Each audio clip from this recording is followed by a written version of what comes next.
The first faint light of dawn barely pierced the pre-morning gloom at the Naval Special Warfare Training Center in Coronado. A deep quiet settled over the sprawling complex, a brief calm before the inevitable surge of activity. For Raymond Coulter, however, the day's demands had already been underway for hours. At 72, Ray moved with a deliberate, almost practiced grace, a stark contrast to the typical shuffle of an elderly man.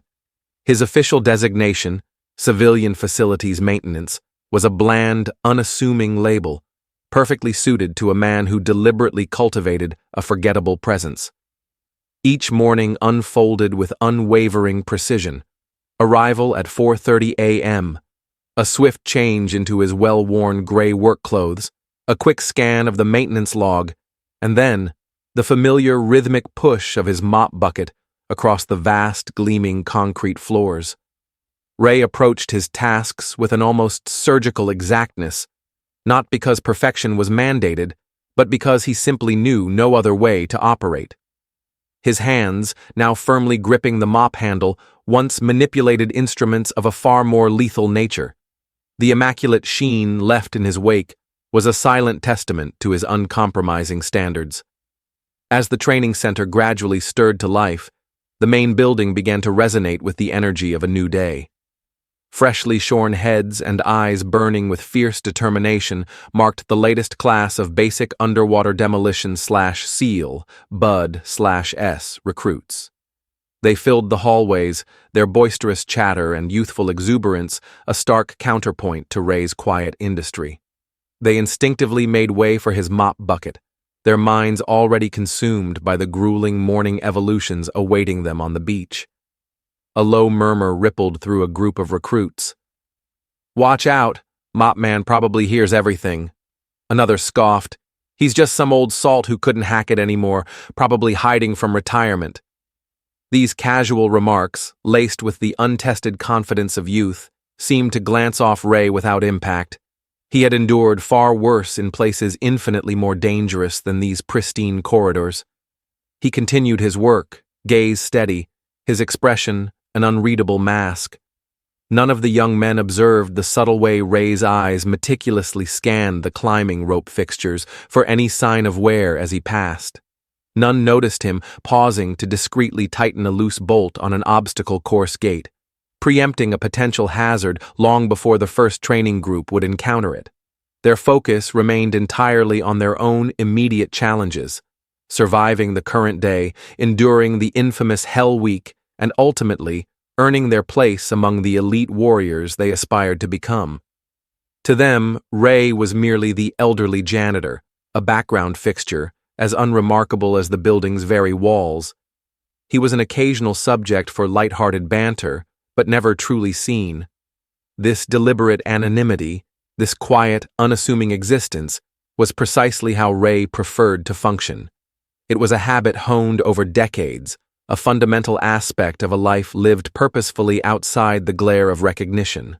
By 6:45 a.m., he had replenished all water stations, replaced damaged floor mats, and logged a failing light fixture, all executed with seamless efficiency and not a single superfluous word. He was an integral, yet entirely overlooked, component of the training center's daily rhythm.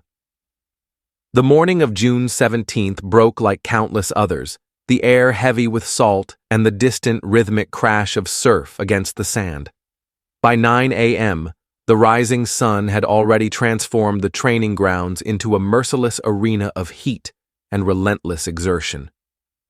Commander James Lewis stood before 30 SEAL candidates on the Grinder, the infamous black asphalt courtyard where countless aspiring warriors had been relentlessly forged or irrevocably broken.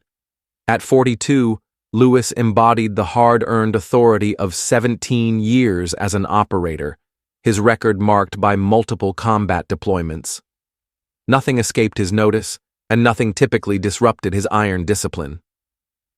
"Gentlemen," he barked, clipboard held firmly in hand, "today's evolution will test your tactical decision-making under extreme duress.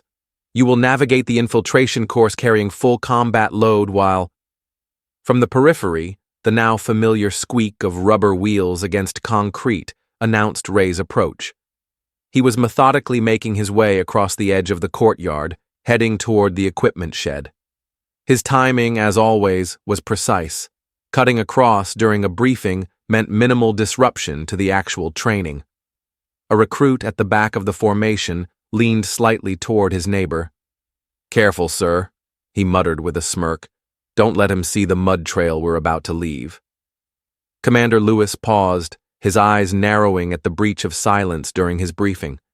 Before he could identify the speaker, Ray passed behind the formation, his presence barely registering beyond. The soft rhythm of his steps and the occasional squeak of his bucket. What happened next unfolded in a sequence so precise it seemed almost choreographed.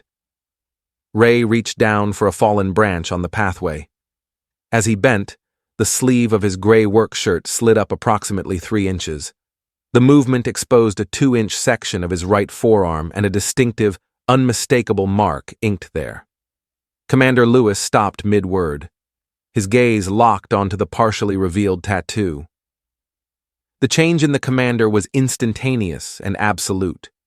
His face, usually a mask of disciplined authority, transformed into something akin to shock, almost disbelief. The clipboard slipped from his fingers, clattering against the hot asphalt with a sound that echoed across the suddenly silent courtyard. With mechanical precision, Commander Lewis snapped to rigid attention and raised a formal salute. This was not the casual acknowledgement exchanged between military personnel. It was the sharp, precise gesture reserved for distinguished superiors, a sign of the utmost respect and deference. Every recruit froze, confusion radiating through their ranks like an electric current.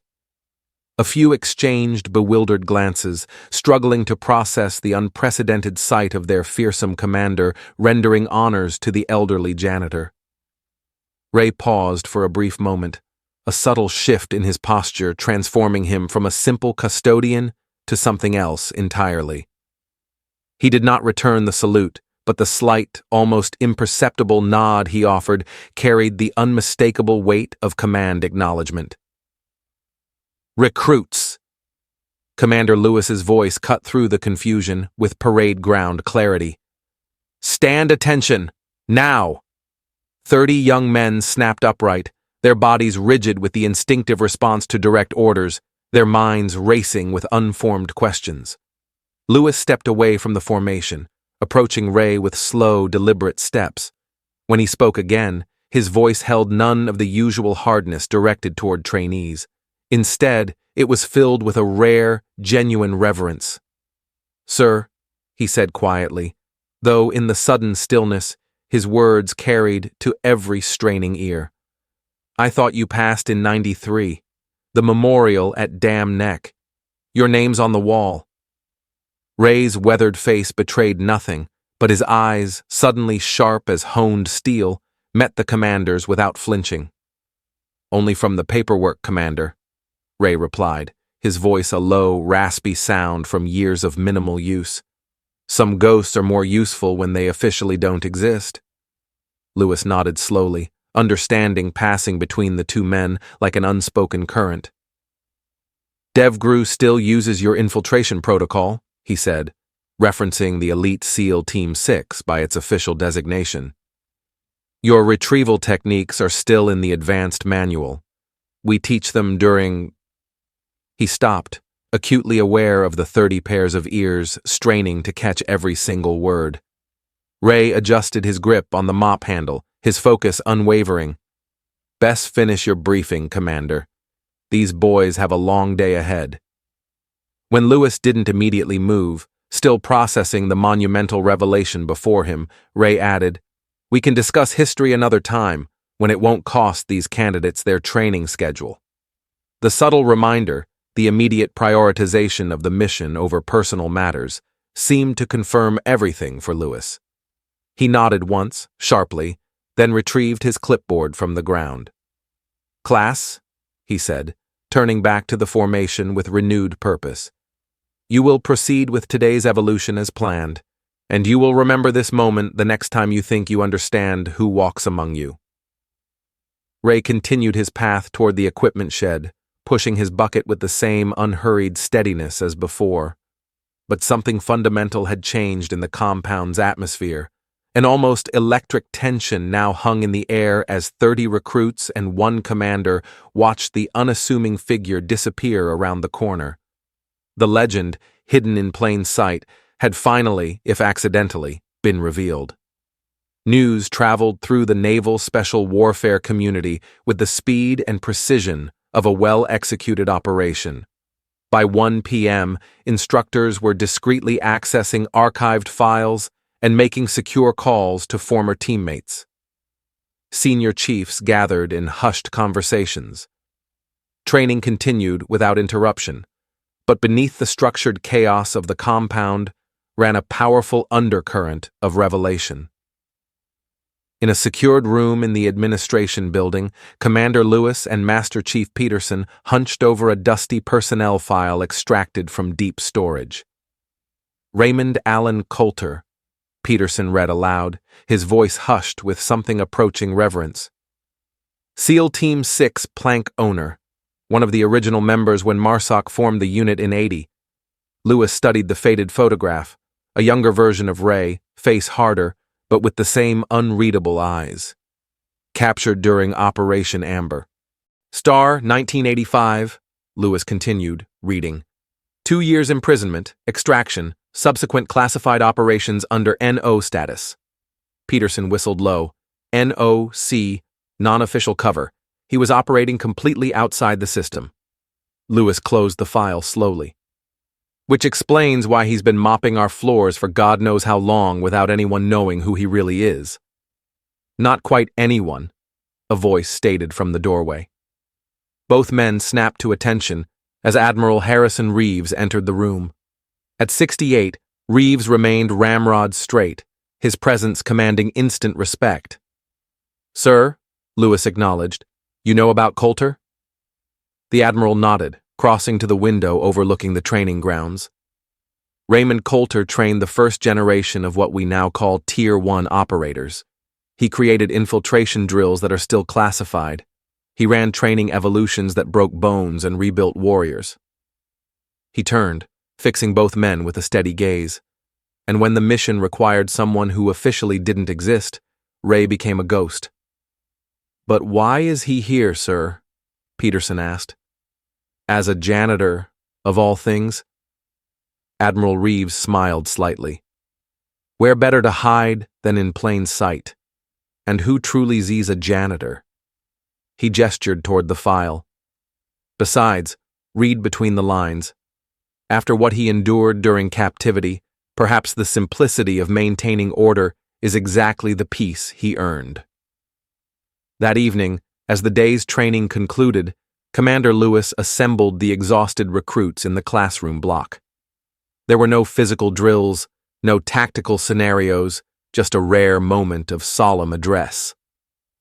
Today, he began, pacing before them, you witnessed something you didn't understand. The man you've been calling Mop Man is Command Master Chief Raymond Coulter. He is a Navy Cross recipient. He is a founding member of SEAL Team 6, and he is the architect of extraction techniques that have saved hundreds of operators' lives. The room remained perfectly still. You joked about a mop, Lewis continued, his voice hardening. You mocked a silence. That man built the endurance standards you failed to meet. He created the underwater navigation course half of you will likely fail. His techniques are still taught at advanced levels most of you will never reach. One recruit raised his hand tentatively. Sir, why is he working as a janitor? Lewis fixed him with a steady gaze. Because true warriors serve however they're needed. Because some men don't need recognition to know their worth. And because sometimes the most dangerous thing in any room is the person everyone overlooks. While the commander spoke, Ray continued his normal routine, oblivious to, or perhaps deliberately avoiding, the revelation rippling through the compound. In the maintenance room, he methodically repaired a jammed clothes dryer that had been causing problems for weeks. His movements were economical, practiced. The same careful precision he had once applied to weapons systems and tactical plans now directed toward keeping the machinery of daily operations functioning smoothly. The door creaked softly. Ray didn't turn. Decades of operational awareness had already identified the visitor by the pattern of footsteps. "They know," Admiral Reeves's voice stated. Ray continued working, adjusting a belt tension with careful focus. Was bound to happen eventually. You could have a proper office, a consultant position, recognition. Had enough recognition in my time. Ray tightened a final bolt and tested the drum rotation. Prefer the quiet. After the Admiral left, Ray completed his repair and began cleaning his tools. As he organized the workspace, he noticed something new on his workbench. A challenge coin, freshly placed. The sealed trident gleamed under the fluorescent light, the emblem of the brotherhood he had helped forge. No note accompanied it. None was needed. Ray pocketed the coin without expression and returned to his routine. By morning, the dryer would be operational again, floors would be cleaned, and he would continue as he had for years, hiding in plain sight, serving silently, carrying the weight of history without complaint. Some lessons couldn't be taught in classrooms or training grounds. Some could only be demonstrated day after day by a man with a mop and a past too classified to discuss.